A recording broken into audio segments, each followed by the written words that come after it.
আমি শ্যামল কুমার মিত্র, সভাপতি confederation of state government employees.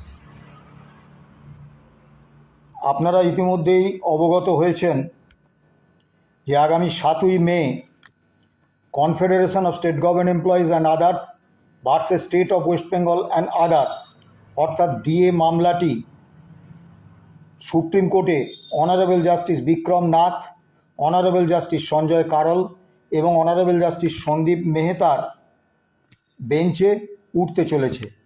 এবারে সিরিয়াল নাম্বার 2।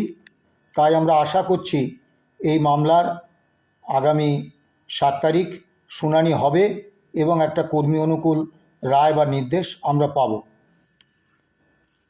আপনারা প্রত্যেকেই জানেন 2016 সালে আমাদের সংগঠনের সাধারণ সম্পাদক মলয় মুখোপাধ্যায় স্যাটে পিটিশন দাখিল করেন। সেটাই পরে মামলা হিসেবে আজ পর্যন্ত চলছে। মূল মামলাকারী সংগঠন confederation of state government employees.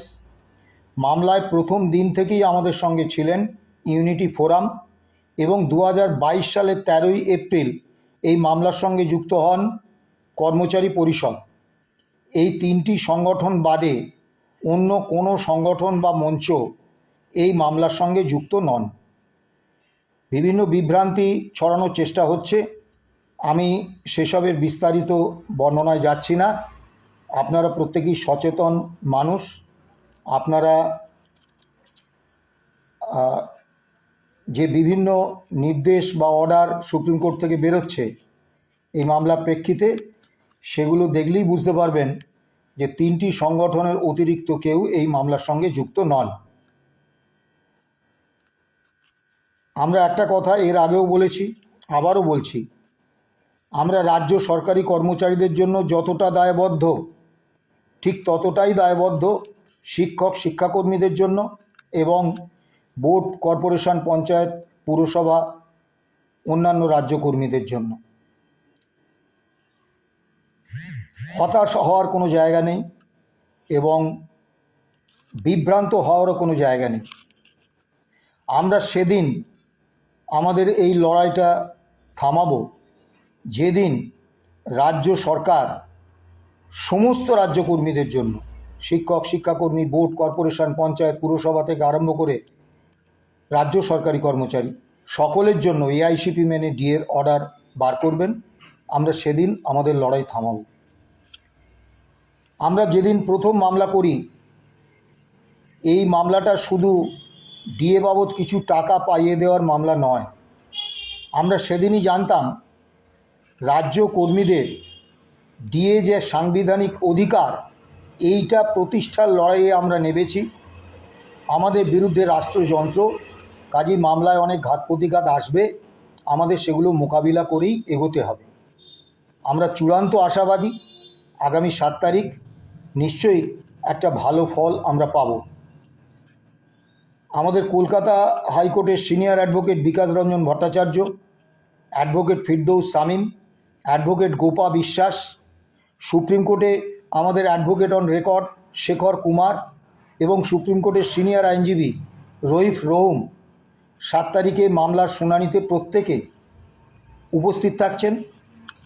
আমরা আগামীকাল শিয়ালদহ থেকে আমাদের ট্রেন, আমরা ট্রেনে চলে যাব, আমাদের আইনজীবীরা বিমানে যাবেন।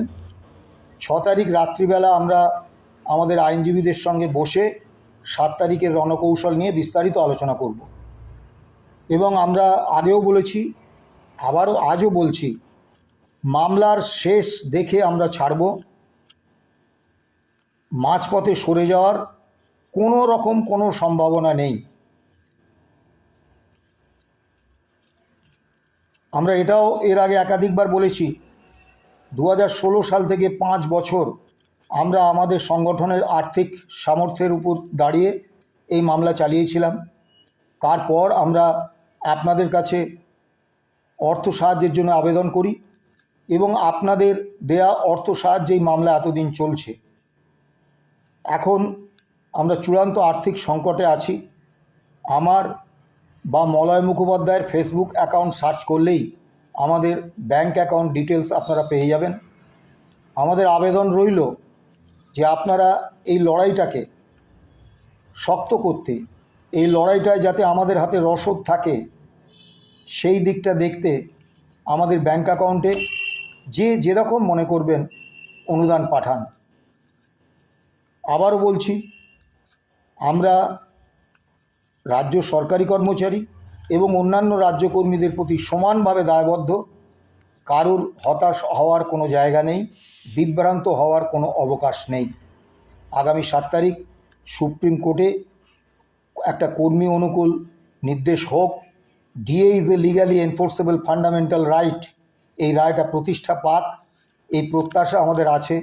আপনাদের কাছেও আবেদন, আপনারা আশীর্বাদ করুন যাতে আপনাদের আশীর্বাদে আমরা এই লড়াইটা থেকে জয় ছিনিয়ে আনতে পারি। নমস্কার, সুস্থ থাকবেন, ভালো থাকবেন।